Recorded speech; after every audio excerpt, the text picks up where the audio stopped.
So far, Need for Speed Payback isn't looking too impressive. I'm MaGiiKxWALNUT, one half of Stone Age Productions, and today I'm going to be going over everything wrong with Need for Speed Payback as of right now.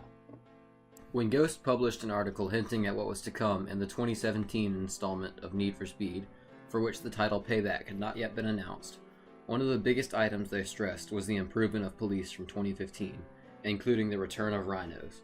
However, since that first article, we've learned almost nothing about what changes are being made to make cops more fun in Need for Speed Payback. In fact, the only major appearance of police is this still screen at the end of the gameplay segment. This leads to two possible routes Ghost can take with their cops in Payback. The first, and in my opinion more likely option because I can no longer give Ghost the benefit of the doubt after their first two Need for Speed games, is that they are not discussing police because they do not actually care about them. They only included mentions of improved cops in their first article to appease Outlaw fans, but have no plans to show off cops before release because no meaningful changes have been made to the pursuit/heat level system or to cop AI. The second, far more optimistic option, is that Ghost are keeping quiet on cops so that when they release a trailer detailing and advertising the revamped cops, it is more effective. Of course, I'm a skeptic, so I find no reason to hope for this option, and I probably would still be unconvinced about true improvement unless Ghost allowed me to personally test the new police. Let's hope for a beta. All that being said, I recognize that almost any changes are good when compared with the police from Need for Speed 2015.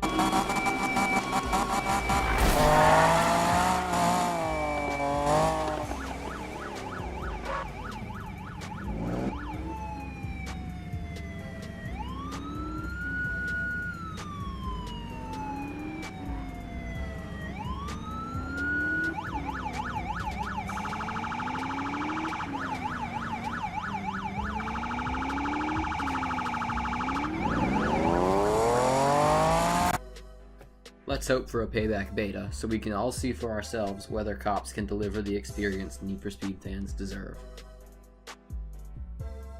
Another promise Ghost made in their teaser article about Need for Speed Payback was a widely varied map, with true off-roading, sweeping canyons, and a towering cityscape. So far, they seem to have delivered on only 2/3 of this promise. Trailers have shown long highways and curving roads, as well as plenty of off-road trails. However, there hasn't been a single skyscraper in sight. This is worrying because the slums of Lost Sol to the industrial center of Ventura Bay to the tight suburbs of Lone Palm were all extremely entertaining to learn and drive in Need for Speed 2015. A cityscape is something that Ghost knows how to do. I only hope they haven't eliminated it from Payback. They desperately need to use the skills they have proven themselves to have. The new class system in Need for Speed Payback is where design decisions become questionable at best. Compared to the map and police, we already know a surprising amount about how car classes will work in Payback. Most cars will be able to be equipped with 2 to 3 of the 5 car classes: race, drift, drag, off-road, and runner, while the 5 derelict cars can be equipped with any one of the classes. This in itself is fine. However, the whole idea of car classes is a major flaw in design decision. Here's why. Classes will each have their own set of tuning options to fit the unique handling of each class. For example, drag cars will have options to tune their acceleration, but will be terrible at taking corners by default. The problem that arises from a system such as this is that players are limited to a certain class if they want a certain handling style, even though that class may not be suited for what the player has fun doing. Suppose someone loves how cars of the race class handle, but they like running from the cops all day. What if it's the other way around? A player loves runner cars but only likes to do sprint races. It is this move toward realism that will destroy how Need for Speed Payback plays. Of course, the best option would be allowing for all these different handling styles in a unified fashion, abolishing car classes and therefore abolishing the requirements of certain classes for certain events. Unfortunately, it is too late to hope for that now. The final problem with Ghost's implementation of car classes into Need for Speed Payback is their ridiculous restriction of visual customization. Obviously, it makes sense that off-road vehicles have raised suspension and larger tires, but the requirement for runner cars to be black and lowered to the ground, with the absence of a license plate, is unacceptable. I can only guess what other wild restrictions may apply to the race, drag, and drift classes. The most damaging flaw in Need for Speed Payback thus far is its horrid performance upgrade system. On the surface, some aspects seem like a good idea.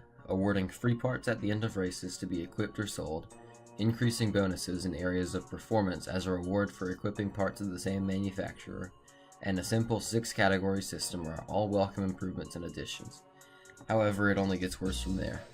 Parts of certain levels from certain manufacturers are not always available, so if you can't get the part you need for your car, you'll have to come back some other time. For casual players who don't find much time to play, this means it is nearly impossible to maximize the stats of your dream car.